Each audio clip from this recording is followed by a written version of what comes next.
When your dog first comes home from a board and train, this is how you're going to slowly condition them to being able to do the bed command in any situation. So when we're introducing any new bed to a dog, we are going to quickly do a couple rounds, just showing them that this is the bed command. Bed, good. Break, good. Bed, good. Break, good. If your dog did an off-leash board and train, in this situation you're going to have the e-collar on them and the remote around your neck. If your dog did an on-leash board and train, then they'll be on a leash in this situation. Now we're going to teach you how to send your dog to the bed from a distance. This is really useful for when someone knocks at the door and you don't want to have to walk to your dog's bed, you can just send them to the bed from the door. So we're going to start this out very close to the bed with a very obvious gesture. So what I'm going to do is I'm going to point at the bed. Break. Good girl. Bed. Good. I'm going to take a step. Break. Good. Bed. Good. Break. Down. Break. Good. Bed. Good.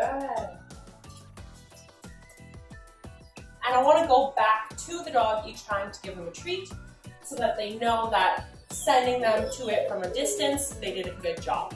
Break. Good.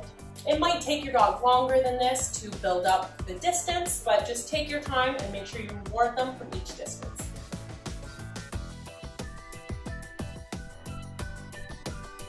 No?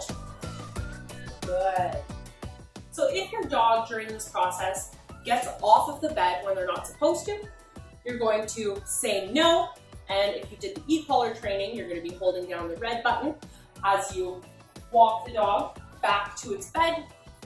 If you did the on-leash training, then you're going to grab the dog's leash and lead them back to the bed after you say no. Break. The next step is to build up the amount of distractions that your dog can handle while still staying on the bed. So any situation that you might want your dog on the bed, so say somebody coming to the door while you're eating a family dinner, while you're cooking, any of the different distractions that you might do, you're going to practice those in a training session first. Good girl. So now I'm going to knock on random things. Good. Make sure you give them a reward after each new distraction.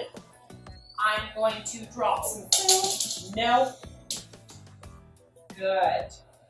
So I'm not going to give her a reward for getting back onto the bed because dogs are very smart and they will figure out that they can get off and get back on for a reward. So I'm going to drop some food again. Good. Since she didn't get off, she gets a reward. Good. Now we can do tons of other different types of distractions.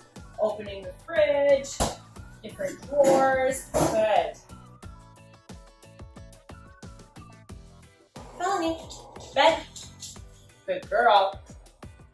So I'm going to first start with just walking away. Good. We do like the dog's bed to be in a place where they can see the door. Then they're a lot less likely to get up to try and see who is at the door. Good girl. So next, I'm going to practice knocking. Good. Good girl.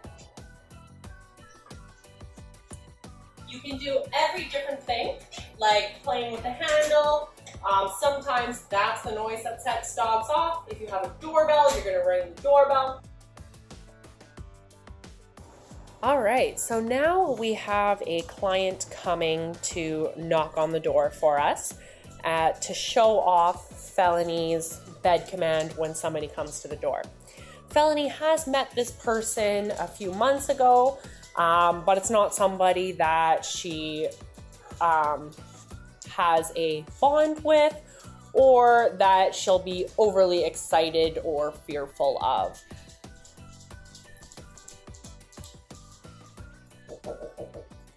Good girl. Good. All right. Hello, come on in. And a little kitty's running by to add some extra distraction. So now we are just going to have a seat while Felony calms down. She's not a very excitable dog, so I can release her to go say hi now, where if it's your dog and they are either overly excited or fearful of people, you would leave them on the bed command for about 15 to 20 minutes. Could be even longer, depending on the dog. The kitty is a perfect distraction. So now I'm gonna release her to come say hi. Felony, break. Good girl. Yeah. Felony, come say hi. Good.